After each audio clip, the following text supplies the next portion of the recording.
Hi there, I'm Rachel Hoyt, and today I want to talk to you about what I learned by analyzing the tarot meanings of the playing cards in every final hand of the World Series of Poker Main Event since 1978. If you didn't already know, both tarot cards and playing cards were first used to play card games, and both decks were given meaning and have been used for tarot readings since approximately the same time, for hundreds of years. And even though people say you should not use your tarot deck to play card games, I got to thinking if tarot is real, then you can't really take the meaning out of the object. Which would mean that by analyzing the tarot meanings of the playing cards in a poker hand, we might be able to prove whether or not tarot is real. For instance, if a lucky card were to appear when a lucky thing occurs, then it would imply that that tarot card is lucky or represents luck. According to Playing Cards Tarot, the Ace, 10, and 9 of Spades are the least lucky, and the 10 and 9 of Hearts are the luckiest cards in the deck.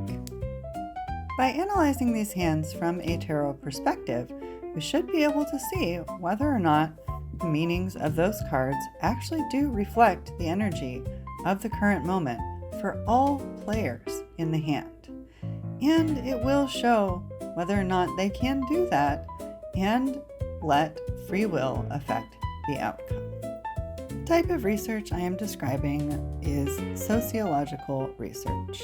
And in this sociological research project, I am using the quantitative method. I chose to keep track of where and when the luckiest and least lucky cards appear and look carefully at what happens when they show up. Of course, in order to know whether or not how often they show up is significant, we need a baseline of data. How often does math expect those 5 cards to show up in a heads-up poker hand? That is a rather straightforward calculation when we're talking about one card, but it gets extremely complicated when we're talking about how often 5 cards will show up in a hand. So I let ChatGPT do the precise math for me. And according to the math, 10.4% of hands with 2 players will contain at least one of the 5 pre-selected cards. The thing is, 22 of 42 of the final hands that I was able to analyze in full contained at least one of those cards, 52.38%. 6 hands, or 14.29%, included more than one of the cards.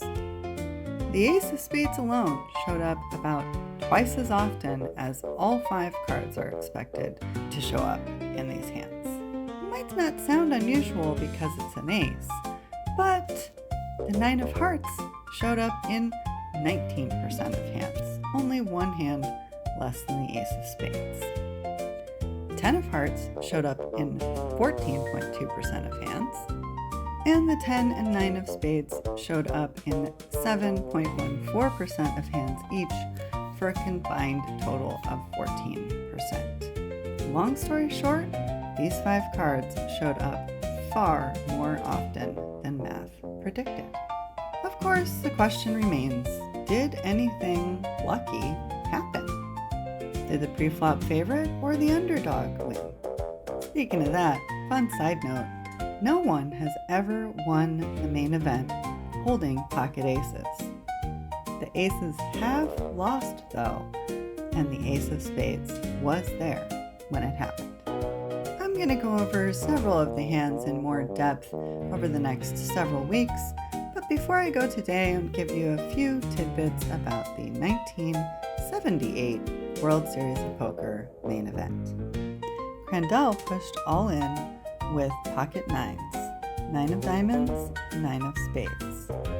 Bobby called with Queen of Decisiveness, Queen of Assertiveness, pocket queens. Oh, there's the 9 of Queen. Would you believe that?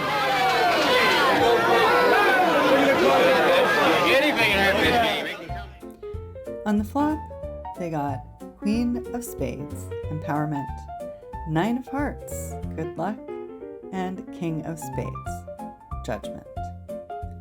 They both flopped trips. The turn was the Ace of Spades, and the 10 of Diamonds showed up on the river.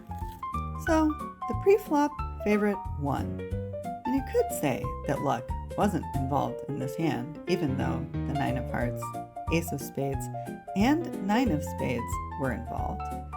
What do you think the odds are that both players end up with a pocket pair? 0.346%. And then what are the odds that both of those players who got a pocket pair also flop trips? 1%. So perhaps not luck as you want to see it, but those are lucky or rare occurrences in their own way. Incidentally, at that time, he was the youngest World Series of Poker winner ever.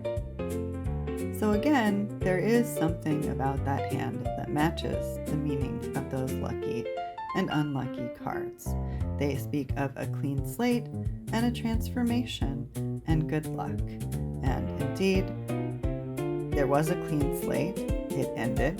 There was an end and a new beginning. That tournament ended and a new era began with the new youngest winner ever. I hope you'll come back soon to see another hand breakdown from the World Series of Poker Main Event, and leave me a comment. Let me know. Do you see the tarot reading as I do? Can you see the tarot meaning of these playing cards? Hope you have an awesome day. Thanks so much for watching.